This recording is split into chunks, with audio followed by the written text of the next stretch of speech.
Hello and welcome to Name Your Brand, a course that's going to help you and other entrepreneurs kind of stand out more by creating a brand name that's really going to get you visible, really going to get you noticed. I'm going to take you through a short presentation, introduce a little bit more about myself and what you can expect from the course. And then there's a very short task that maybe will get you excited about naming your brand if you're not already, but I suspect you already are. So I'm just going to share my screen and bring up the presentation.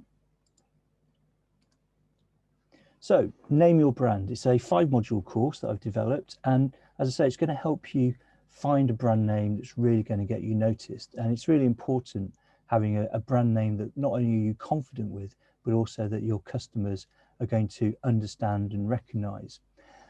My name is Nigel. I'm a brand consultant and I've worked independently now for the last sort of 10 years. But in my past, I've done lots of work with other brands and big businesses. So I do 3 things mainly. The first is that I consult for brands. So I've created brands doing the strategy for many years now, brands such as Crisis and many more beside them. I've also do the creation. So I was a trained designer. So back in the day, I did the Ford Motor Company, the global visual identity for Ford, and it's an amazing thing to be part of. But I also do other work such as just caring and supporting brands.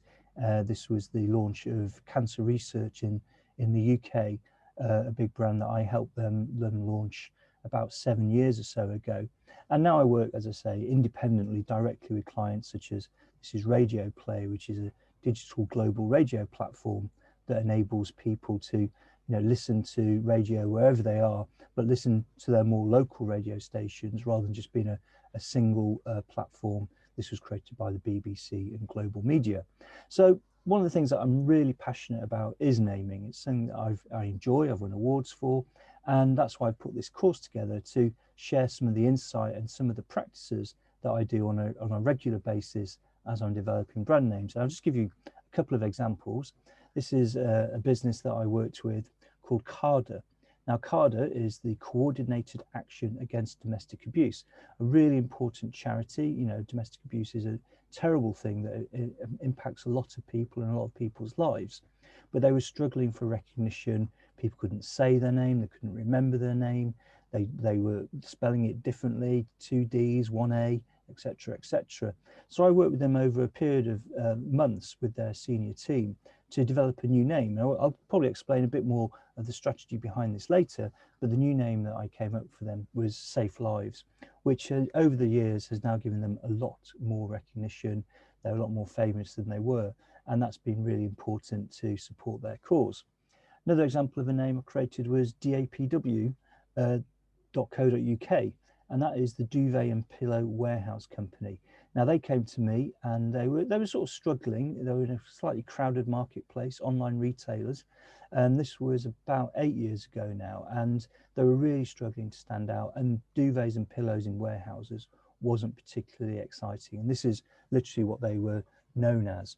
But I worked with them to help develop a much clearer vision for the business that resulted in a brand new name, and they became known as Soak and Sleep, which was much more customer friendly, much more meaningful to their audience, and actually vastly increased their recognition. Within a year, they won a Which Award for customer recognition against brands like John Lewis and IKEA, which is amazing, going from nowhere to actually people recognizing the name Soak and Sleep and the quality of the products and services. So that's the sort of things that I do. And as I say, I'm going to share some of these techniques with you throughout this course. So there are 5 modules. There's going to be an introduction to naming, just to get a little bit more behind, the brand names and the different sort of categories and all that sort of side of things. So a bit of understanding there. And then there's a few things to do actually before you even start naming. So thinking a bit more about your business and your customers. And so there's a module on that. And then we can finally get into creating a name. That's when the fun starts and actually the hard work starts as well. And I'll give you some tips and techniques for actually how to create your brand name. And then normally when we go through a naming process, we look at hundreds of options. It could be a lot of options. So the next part is really important about choosing the right option, and also about making sure you can get ownership of the name so that you can take it forward into the marketplace. And then finally in module 5, I'll be talking a little bit about some advanced strategies, if you like, to help you with supporting maybe products and services that you have within your business. So there's a little module on that at the end if you want to take things a little bit further. So I'm looking forward to sharing this with you. But before we get there, I just want to sort of give you a quick task to get you into the naming process. So this quick task that's available on download on the worksheet that accompanied this email. And really what I want you to do is just look at these names for a minute. And, you know, at first they look very strange. Pear, Z-crate, forest, head tome. You know, what are these? What are these names? You know, they seem really unusual, but actually they're all familiar brands. And these are cryptic clues, if you like, that might actually make you think of what the real brand names. So at the bottom right there, I've got Conch, and that is a clue towards the brand name Shell, which is really familiar.